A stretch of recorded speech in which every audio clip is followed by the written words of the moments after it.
Desde el Instituto Nacional de las Mujeres ha sido parte de su compromiso institucional como organismo rector de las políticas de igualdad de género, trabajar la intersección de género y discapacidad. Desde el Plan de Igualdad de Oportunidades y Derechos, desde el 2005 a nuestros días, comenzamos un proceso de trabajo y articulación y coordinación donde la discapacidad y el género han sido dos componentes y dos dimensiones muy importantes a la hora de abordar las políticas públicas en torno a las mujeres. Guías, procedimientos, protocolos han sido parte de un trabajo que hemos venido consolidando con el objetivo y el entendido de la necesidad de colocar los temas de género al servicio del conjunto de las mujeres uruguayas. El Programa Nacional de Discapacidad, a partir del 2012, desde inicio del 2012, crea el área de género y generaciones, justamente porque la perspectiva de género en la discapacidad es un componente central para descentralizar precisamente los temas que hacen a las identidades de las personas. Es sabido que el tema de la discapacidad, por su concepción negativa que ha tenido a lo largo de la historia, cuando una persona tiene una discapacidad, su género pasa a estar desapercibido y en general se habla ya cuando nace un niño o una niña de la discapacidad y se empieza a perder la identidad de niño o niña y bueno, así para el resto de la vida. En este sentido, además, la perspectiva de género es una perspectiva que está tomada en la Convención sobre Derechos de Personas con Discapacidad, recomendando la especial atención a niñas y mujeres con discapacidad. Esto está avalado en varias razones o está fundamentado en varias razones, y es que las estadísticas, tanto a nivel nacionales como internacionales, muestran que hay una mayor prevalencia de mujeres con discapacidad, pero que además sufren los mismos tipos de discriminación que las mujeres sin discapacidad. La Convención de Derechos para Personas con Discapacidad es lo que da el marco, digamos, a poder poner sobre la mesa con todas las letras de que las personas con discapacidad tienen los mismos derechos que todos los seres humanos, ¿no? Dicho de esta manera suena como lo lógico y evidente, pero realmente a lo largo de la historia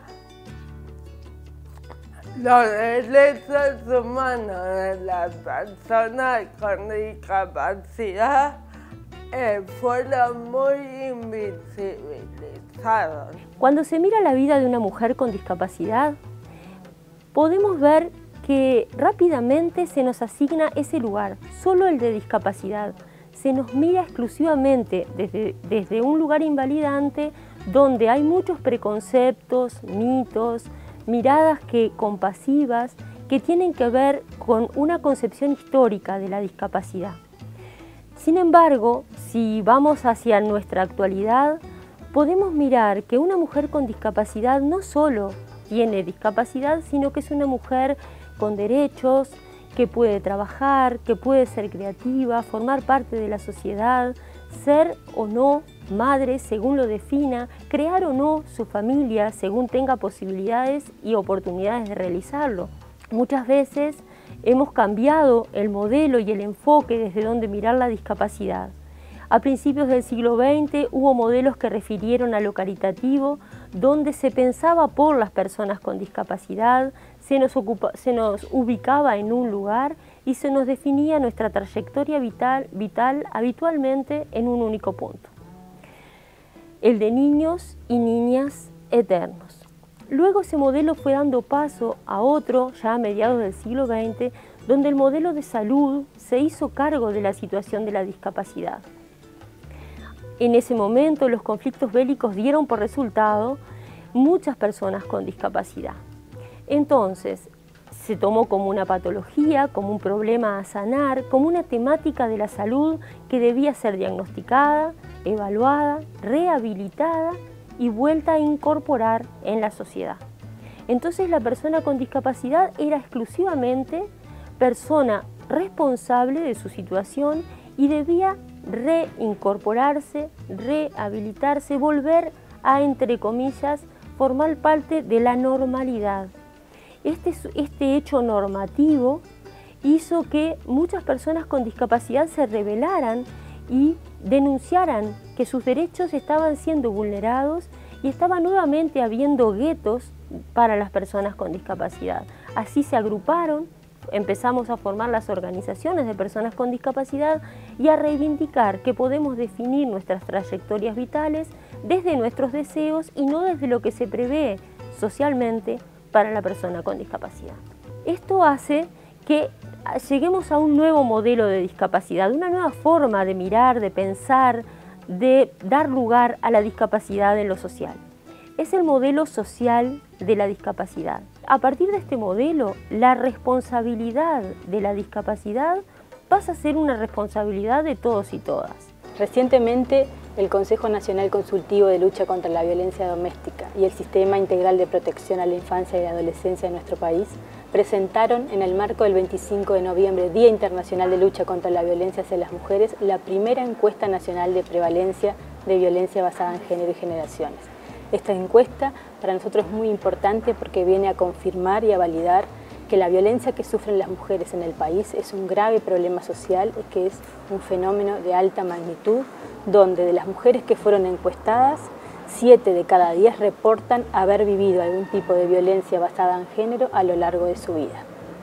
Por lo tanto, esto confirma la relevancia del problema, la necesidad de seguir profundizando las políticas y confirma que, que son muchas las mujeres uruguayas que han sido vulnerados sus derechos.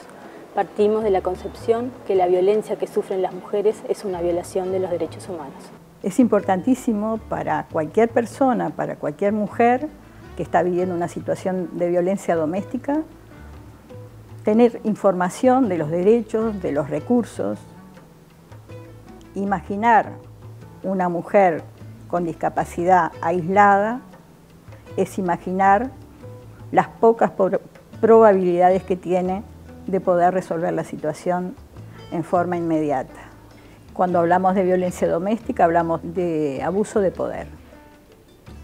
Por ejemplo, una casa o una familia que tiene una propiedad, si su padre y su madre fallecen y hay hermanos y hay una de las personas que es sorda, por ejemplo, una mujer sorda, y no sabe, no tiene información, no sabe de los derechos de las herencias, sus padres fallecieron, siempre pasa lo mismo. Los hermanos oyentes hacen los trámites antes y dejan a la persona sorda, o a la mujer sorda en este caso, fuera de la herencia. Y entonces en realidad después, como no sabe porque nunca ha tenido información, no puede hacerse tomar eso. O a veces le hacen firmar papeles y como ella no sabe leer, entonces le quitan la propiedad, si no tiene intérprete no puede reclamar. O cuando reclama porque se da cuenta que tiene derecho, le dijeron, bueno, pero tú ya firmaste, entonces perdió el derecho. Eso siempre pasa. Por ejemplo, un hombre oyente y una mujer sorda, son pareja, eso depende a veces del nivel cultural que tengan, ¿no? Pero la mayoría de las mujeres que viven en el interior cuando se separan, los hombres siempre tienen la ganancia y le quitan a los hijos porque dicen, no, ella no las puede mantener, no puede comunicarse, entonces se quedan con los hijos y siempre ganan la tenencia. Eso siempre pasa. Entonces las mujeres sordas quedan sin poder ver a sus hijos y piensan que eso es normal y que está bien. Hay que decirles que pueden tener una tenencia compartida. O a veces pasa también cuando las parejas son sordas, puede ser la familia de ella o de él, dice no, los sordos no pueden mantenerlos, no son responsables, están discutiendo. Entonces son los abuelos, las abuelas y los abuelos los que se quedan con la custodia de los nietos. Y los sordos, nosotros no sabemos que tenemos esos derechos porque siempre nos tratan de que somos, que no tenemos derechos, de que somos ignorantes. La violencia puede aparecer en la vida de las mujeres con discapacidad al igual que en la vida de cualquier otra mujer, pero como la mirada abarcativa de la discapacidad obstaculiza su detección, también el trabajo para cambiarla y también el poder buscar los apoyos necesarios. Como Instituto Nacional de las Mujeres es una enorme responsabilidad diseñar políticas para erradicar y prevenir la violencia basada en género y generaciones. La violencia que sufrimos las mujeres son violencias que responden a lo físico, a lo psicológico, a lo emocional, a lo económico, patrimonial. Las mujeres con discapacidad también las sufren, no es que sean mujeres más vulnerables, sino que las condiciones en las que se encuentran por su propia discapacidad las coloca en situaciones de riesgo y de mayor vulnerabilidad. En las familias, oyentes, dice si hay una niña sorda, las niñas sordas, por ejemplo, le dicen, yo qué sé, que su abuelo o cualquier familiar la abusó sexualmente, nunca lo cuentan. Cuando lo cuentan ya es tarde, pero siempre las familias no confían en lo que la niña sorda dice, piensa que es una mentira. Aunque ella es verdad, que diga que la violaron, la mayoría no confía, no cree, piensa que es mentira, que es un invento. Solamente y siempre creen lo que el oyente dice. Por eso se sufre muchísimo y a veces saben que no van a creerle, entonces no lo cuentan. O si lo cuentan y no tienen ninguna respuesta, lo guardan. Entonces a veces lo que hacen es, al crecer, se escapan de las casas, por ejemplo, porque saben que no tienen con mucha confianza en ellos. Muchas veces nos pasa que las mujeres nos sentimos violentadas dentro o fuera de casa. Y si somos una mujer con discapacidad, todavía eso como que suma mucho más en cuanto a la violencia que podemos sufrir o que podemos sentir. No solamente podemos aparecer con un ojo negro y decir esto es violencia. Muchas veces nos quitan la ayuda técnica que necesitamos de al lado de la cama y eso ya para nosotros es un acto de violencia porque tenemos que, por favor, cuando tengas un minuto, cuando puedas, me podés alcanzar. Por ejemplo, si va a hacer un trámite con un abogado o los oyentes tienen información, pero el sordo no tiene nada. Lo que hace la pareja oyente es siempre o decir una información que no es la correcta o retasear información.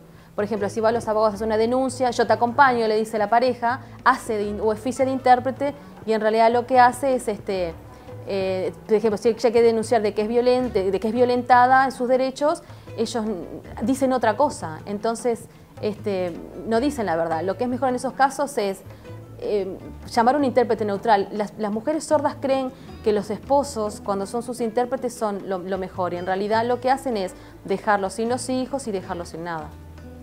Porque siempre está la idea de que uno en la pareja confía y en el otro no.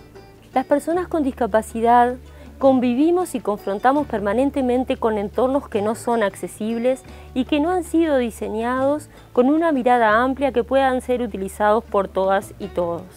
Esto hace que la mujer con discapacidad, a la hora de salir a buscar ayuda, de buscar apoyo, de utilizar los servicios disponibles en la sociedad, cualquiera sean, se encuentra con las barreras físicas, de comunicación, de información y sobre todo con las barreras actitudinales. Estas últimas tienen que ver con las actitudes que las personas tienen al encontrarse con un hombre o una mujer con discapacidad. Si voy a un bar, por ejemplo, y las mesas son bajas, me pegan las rodillas y necesito bajar los pies del posapié porque no entro en la mesa y tengo que estar comiendo a distancia. Dentro de mi casa, como te contaba, la mesada, las puertas interiores son todas puertas corredizas porque el tener que venir, agarrar el picaporte, ir para atrás, volver para adelante, dar vueltas, cerrar, no solamente nos lleva mucho tiempo, sino que si venimos con algo en la mano la necesitamos para movernos y lo tenemos que poner en la falda. Y las llaves de la luz o los enchufes, todos a la altura de una persona sentada. Nuestro horizonte es a la altura de una persona sentada. Entonces todo tiene que ser de ahí para abajo, cosa de que nosotros podamos manejarnos con la mayor autonomía posible. Entonces tenemos que seguir trabajando para profundizar las respuestas y que realmente las respuestas que damos como Estado sean accesibles para todas las mujeres. Luchando principalmente por esto, ¿no? Por la participación en lugares comunes, no en lugares para personas con discapacidad, sino en lugares comunes y silvestres, ¿no? Y ahí es cuando realmente se está hablando de inclusión y se está luchando por una verdadera inclusión en donde personas con y sin discapacidad están juntas, ¿no? Es fundamental, digamos, que las políticas públicas de respuesta a la violencia basada en género y generaciones incorporen la dimensión de la discapacidad para que todas las respuestas que damos desde el Estado sean accesibles para todas las mujeres. Entendemos que es momento de un punto final a la violencia contra las mujeres y cuando decimos para las mujeres, decimos para todas las mujeres. Indudablemente, trabajar la discapacidad desde la perspectiva de género implica incorporar una categoría de análisis como es la interseccionalidad, donde se dimensionan, se articulan, se potencian dos aspectos tan importantes como es el género y la discapacidad.